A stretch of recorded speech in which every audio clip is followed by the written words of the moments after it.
to the first semiotic video in season 2 of Semiosis 101. If you watched the preview video, then you will already know that season 2's semiotic theme is a semiotic Rosetta Stone. For new viewers joining Semiosis 101, welcome. What this briefly alludes to is the unlocking of Charles Sanders Peirce's semiotic theory of semiosis, sign action, for designers and illustrators. Why? Peirce was a philosopher, a radical thinker, and his semiotic theory is applicable to enhance designers and illustrators' visual communication abilities. But Peirce's writing is very obtuse, hence the need for these Semiosis 101 videos. The first 5 season 2 videos will dispel confusion as to what semiotic signs are. So firstly, we will focus on why semiotic signs are not signage, but signage uses semiotics. Hit subscribe and I will explain. Semiotic sign, signage, a notice or warning, information, wayfinding, highway code, street signs, toilet signs, stop. You can see the train of thought of creators when we mention semiotic signs and design in the same context. Signage are design outcomes that we see every day, whether on a toilet door, a street, or a piece of packaging. So surely some creators will say they are the same thing. No. I have found that as semiotics is not that well taught within design schools, things are changing. Designers and illustrators have to unlearn design line to relearn skill sets that will benefit them. As a design educator of nearly 25 years experience, I still employ a Bauhaus method of taking every student back to basics to reconstruct their own knowledge. As a design lecturer, I got a shock this year when presenting a lecture on semiotics to young design students. I opened with a question to the students, what they thought semiotics was. I was confronted with blank faces, not unusual in lecturing, but I felt this reaction was still a little strange compared to previous years. So I modified my question to, have you heard of semiotics? The answer was a no, except one student who had actually watched one of my Semiosis 101 videos. This answer at least allowed my lecture to explain the fundamentals of semiotics to them, obviously then plugging this channel for further researching. The actual shock came later. When going to table after the semiotic lecture, I observed a student who had gone to the library for further semiotic reading. Woohoo! Great! The design student had returned to the design studio with a book on signage. Road signs, street signs, information signs, lots of images of signage. He looked crestfallen when I told him this is not what we had been discussing in the semiotic lecture. But these are signs, yes? Yes, they are signs, but they are not the same thing as semiotic signs. At this point, I saw the confusion on the student's face. He had built a false syllogism where logically for him, signage are signs. Semiotic reference are signs. Semiotic signs are signage. He is not alone in following this false syllogism. A design system of representing information in pure graphic forms is an obvious entry point for visual communicators to jump on when they hear signs. These graphic signs that depict everything from which toilet to use to what to avoid to ensure health and safety are signage. To be clear, they are a subset of visual communication that offer in everyday life, wayfinding and immediate, simple information. Signage is an area within graphic design that focuses attention to a single important piece of information, such as stop at a road junction, to corrosive on a liquid container, to press play on a device. Signage uses a specific form of image to denote a single concept. A stop sign on a road junction means stop. There's no room for other interpretations, no connotative meanings to possible other points of view or concepts.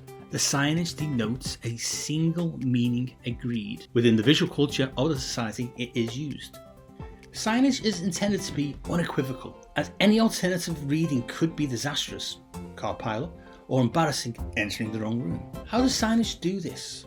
Well, As signage has to be accessible to many people, it has to be visually simple. Signage has to abstract complexity into a graphic that can be learned to mean what it is designed to mean. People have to learn that. When they see the particular example of signage, it means this now.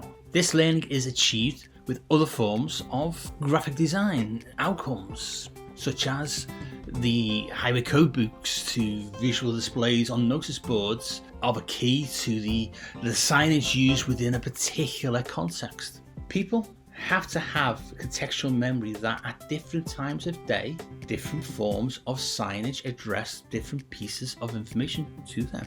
Remember, semiotic signs are not signage, but signage utilizes semiotics to work. When is a semiotic sign a sign? You may think I am relishing in perpetuating a conundrum, but in Peircean semiotic theory, a semiotic sign is not a sign until it is first perceived as a sign for some thing. A semiotic sign is a referent to a concept, a thing to facilitate effective communication. A semiotic sign performs an action to trigger this communication at subconscious levels. For this sign action, semiosis as Peirce calls it, to perform, it needs a representational form that will result in a successful interpretation. In Semiosis 101, we focus on visual communication, so a semiotic representational form is crafted by a designer or illustrator to connect with their intended target audience, a subset of people. In signage, graphic designers utilize icon sets of graphic elements to simplify, abstract, and convey the intended information. It is unfortunate that Peirce's technical semiotic terminology, written over a century ago, uses words in a particular way to explain semiosis, which now are used in design for certain design outcomes. This is the point I made earlier about going back to basics to relearn. In semiosis, the moment a visual element is perceived by the target audience, it will begin to suggest a meaning. At the basic semiotic level of representation, a combination of lines, shapes, marks, colours may be visually crafted to hook the audience's attention by resembling or suggesting something they already know. In Semiosis 101, we call this the iconic level, the lowest of three levels of sign action. Signage operates at the highest of three levels of semiotic representation of a concept to an audience. This is the symbolic level of semiotic sign action. In each piece of signage that is non-textual, i.e. we are talking about signage that is graphic based and not a neon sign stating pharmacy or exit, the graphic element needs to quickly denote to people its specific piece of information.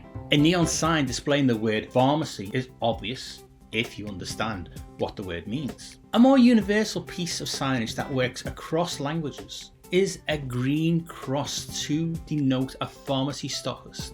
Let us not worry about whether other additional medical emblems are included or not. The word pharmacy may differ language to language, but around the world, the green cross has been adopted. The visual learning by people that a green cross means pharmacy is at a symbolic semiotic level. So to conclude and remove any confusion, signage, for it to denote its specific information to people, utilizes semiotic symbolic representation of meaning. Signage is a specific graphic subset of information in specific context, highway rules, wayfind, warning, etc., to an audience of people. These people agree that when they see a particular piece of signage, it means this specific piece of information. Semiotic signs are the visual means to build the visual language to achieve that meaning. Semiotic signs are referents, hints, visual clues to aid the target audience to arrive at the correct interpretation of the graphic. Signage is a visual graphic outcome. Semiotic sign action is the crafting of the visual building blocks, semiotic signs that achieve a successful interpretation. Semiotic signs are creatives, raw materials to connect with their target audiences. To end this first season 2 video, we can conclude two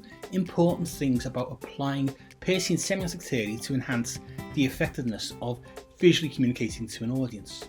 Firstly, words have unfortunately different contextual meaning. We have already seen this with the words sign and icon, conjuring up differing meanings depending whether you are a creative or a semiotician.